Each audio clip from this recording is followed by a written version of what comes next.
Manipuri Wari Pambi channel na tabiriba pumnamakpu amuhana taramna oksari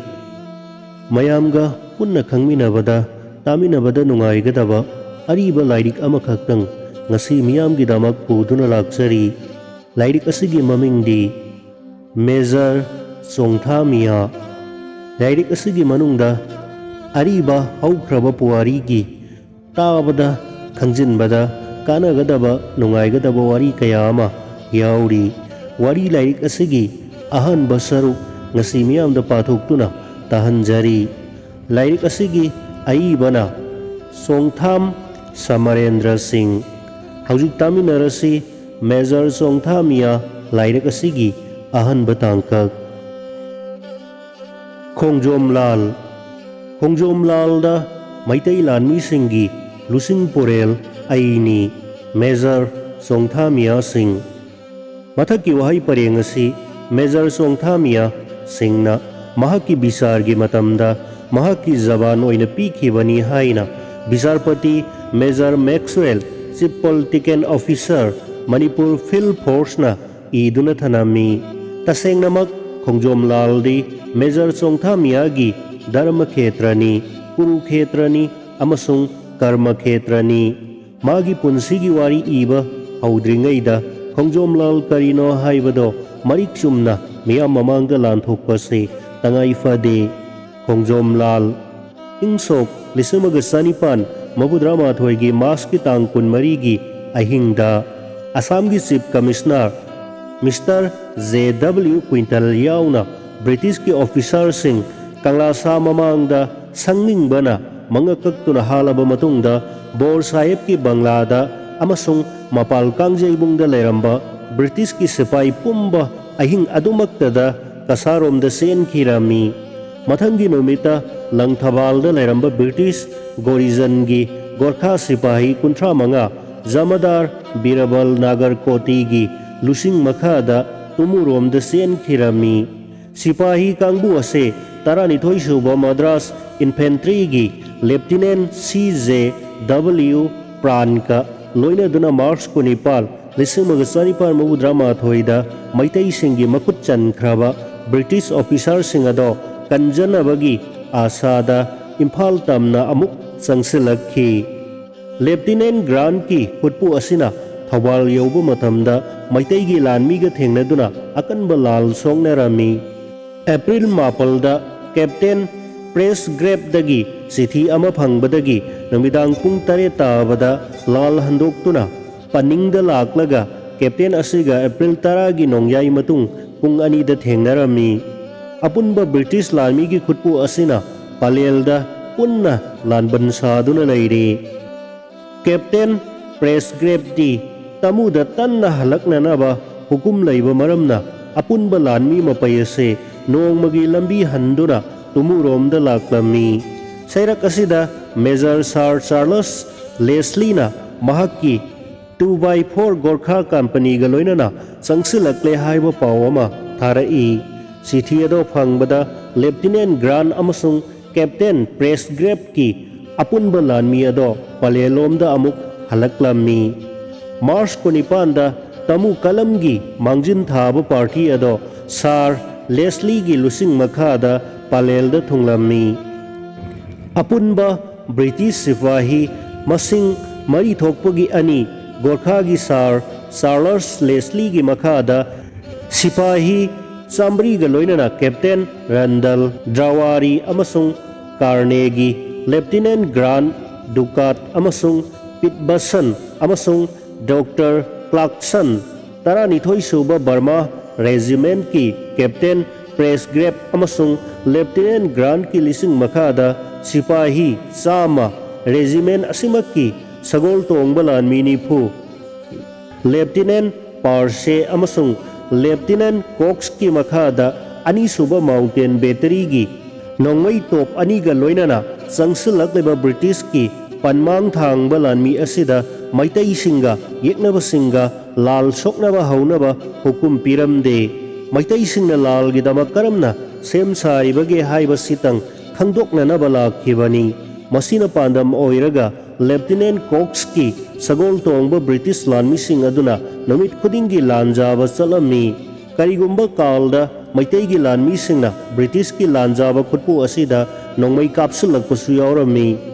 मार्च 19 लिसिमग सनिपान मबुद्रा माथोई नोंमाइजिंगी अहिंग अदो भारत की viceroy अमसुंग governor general lord Lansdowne Nainital लेरमी अमसुंग नुमित अदुदा महाकना इहान हानबा ओइना पाउ फंगखी जुबराज टिकेंद्रजीत फाबा ngamdre अमसुंग असम की चीफ कमिश्नर JW क्विंटन सिंगबा ब्रिटिश की ऑफिसर सिंह बंदी ओइना मणिपुरी सिंह की मखुत चनख्रे वाइसरॉयना कुमाउन की चिंग सिंगदा टूर चटननबा हाना सेमलंबा प्रोग्राम अदो कक्थलगा खोंगलै थुना सिमलादा हलकलम्मी हलकपगा मागी काउंसिल की मियोई सिंगा वातानरमी ब्रिटिश की ऑफिसर सिंह अदो मैतई सिंगना मतम अदो फाउबा बंदी ओइना थमलिबोई खल्लदुना चीफ कमिश्नर अमसुंग अतई ब्रिटिश ऑफिसर सिंह अदो मथवाई कन्नननबा भारत सरकारना माइगई अहुमदगी अवांग नोंगपोक अमसुंग नोंगचुपलोमदगी हाइबदी कोहिमा बर्मा अमसुंग सिलचर रोमदगी मणिपुर तमना ब्रिटिश की लामी संगसननबा हुकुम तौरमी निपुमदोई सुबा रेजिमेंट की कैप्टन काउलीना लुसिंगदुना लानमी सनीगा लोइनना लुसाईगी लमदगी लालोइदुना हलकपा खुदपु अदुसु मणिपुर तमना संगसननबा हुकुम पीरमी मणिपुर दा थोकलिबा अवाबा थौदोक अदुगी पाउ फंगबदा भारत की मफम कयादगी volunteer kayasu chongthoraki April 18 1995 mabudra Bharat सरकार ना मणिपुर तमना संगसिननबा ब्रिटिश की कलम अहुम सेमगल अम्मी मिलिटरी डिपार्टमेंट शिमला अप्रैल 10 1995 मबुद्रा field operation Manipur number 340 governor general in council ना मखाद इरिबा लानमीसिंग असे मणिपुर दा थाबगी अयाबा पीरे मणिपुर चटकदौरिबा लानमीसिंग असिगी ममिंग मणिपुर फील्ड फोर्स हाइना खंगनगनी मखादा इरिबा ऑफिसर सिंग असिना फोर्स अदुगी थबक पुगनी अमसुंग मखोइना थबक पाइबा नुमितगी हाउना मखोइ पुंबा हापलबनी तमु कलम कमान तौगदबा brigadier general T Graham CB royal artillery हौजिकमक मियांगमान जिला कमान तौरिबा orderly officer second lieutenant CJ सेकबिल King's royal rifle corps adjutant general lieutenant colonel AGB तारनान निफुमरी सुबा बेंगल इन्फेंट्री हौजिक मियांगमान डिस्ट्रिक्ट की एडजुटेंट जनरल ओइरिबा commissariat officer lieutenant FIS Thomas Taramanga Suba Madras Infantry Deputy Assistant Commissionary General Transport Officer Lieutenant DW Marlo Kulumdoi Suba Madras Infantry Deputy Assistant Commissionary General Superintendent of Army Second Lieutenant R. Owen Signaling Oxfordshire Light Infantry Principal Medical Surgeon Major P.N. Mukherjee Officer Indian Medical Service Mardas Makoide loina rakpa khuzukulai sing nongai top mari number 2 Mountain Battery Royal Artillery nongai anina Fort White dagi ani amana Mandalay dagi 2nd Battalion Oxfordshire Light Infantry gi sipahi sani mari suba Kings Royal Rifle gi Battalion tangkhai ama मरी सुबह गोरखा की अनि सुबह battalion Madras infantry की तरानिथोई सुबह अमसुंग कुंथ्रानिथोई सुबह regiment अवांग नोंगपोक अमसुंग नोंगचुप माइगई अहुमदगी British की लानमी मणिपुर तमना संगसलकले हाइबा पाउ ताबगा मणिपुर की महाराजना माइपाकसना वांखैराकपा ओरफे लोकेंद्र बीरजीत सिंह माइपाकसना वांखैराकपसी भाग्यचंद्र महाराज की मजा इबुंगो लाबैना चंद्र महाराज न पोकपा कैफासनागी मसानिपा साजौबा सेनापति की मसानी लोइनना रुद्र सिंह येंखोइबा मेंजोर अनिगी लमजिंग मखादा सिपाही चात्रेट का लोइनना तुमुरोमदगी संगसलकलेबा ब्रिटिश की कलम अदो थिंगननाबा थारमी Asumna luraba tanfam asida Subedar Pauna Brajabasi amasung Chongtha Mia bu Major haplaga tumuromdagi sangsalakliba British lanmising ado thingnanabagi thorang ado mapangal kankathananaba oina Major ani asigi lising makhada Sipahi Samri amaga amuk thazilami Wangkhairakpa amasung Yengkhoiba Major gi makhada lakiba Maitai Sipahi singna Thobalda akanba amasung Seksin na ngaklaba tengol saduna lairami Palelda British ki Sipahi sing kem saduna laire pau phangbada Wangkhai mairaba koilana lusingduna Maitai Sipahi kara Kaksin phauraga palen yaunaba amasung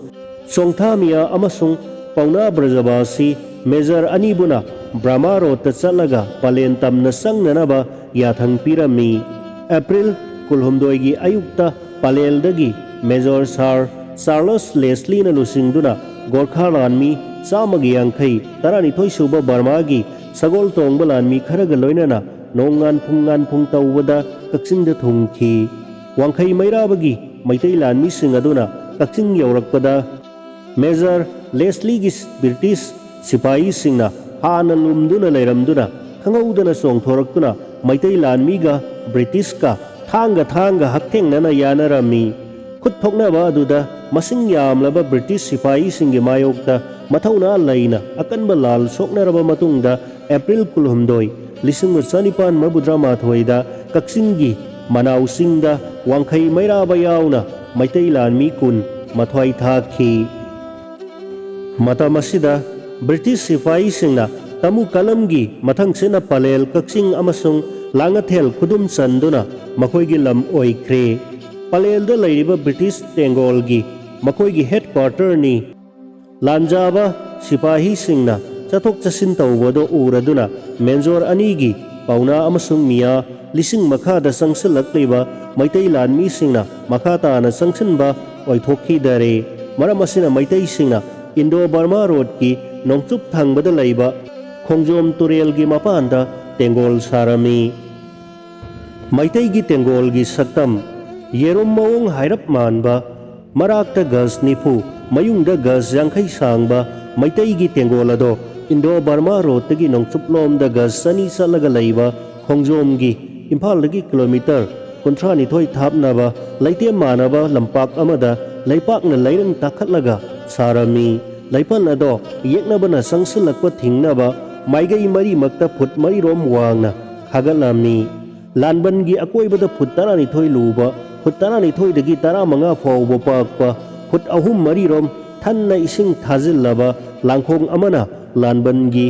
nongpok nongchup amasung kha thangbada koisilli hairiba nala lankhong ase awangba singut lang amasung tumbauna khanjin khiba maramna yamna naksilaklaba nala aduda onthage tawraba matam adoidata urai thaplingai dadi ubu phanglamde asigi sumathakta lanbangi akoibada amasung wangmada ko macha kaya marum tawraga manungda machin tumba usuk kaya marum yunglaga mathakta napi amasung sinang kuptuna thamlami yeknaba sing haibadi British Sipahi sing kom adugi manungda tasinananaba thorangni lanbangi laipangi manung thangba sarukta ikoi na tauraba aruba ko manungda laiduna Maitai lanmi singna lanthengnanaba sem saduna lairami lanbangi mayai thangba saruk aduda ina kuppa wayum kayamarum susarami laipak na lairang taraga saba Maitai singi tengol gi nongpok thangbada sing mathakta Maitai gi mapangal laiba lanmi kanglup amasung paiduna lairami Mangjin tharak leba British ki lanmi khutpu asigi pandamdi lanja duna chaurakna phibam yengba amasung Maitai singdagi pau khangdokpa lakhibani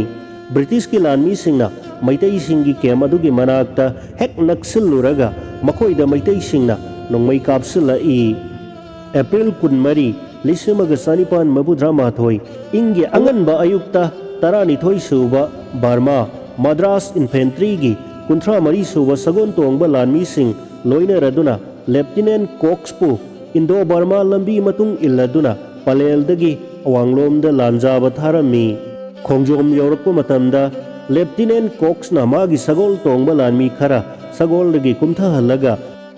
Manak nagpasindum ama kakatuna mahakna maitayisingna karamba thaurang tauribage haibado yenglami.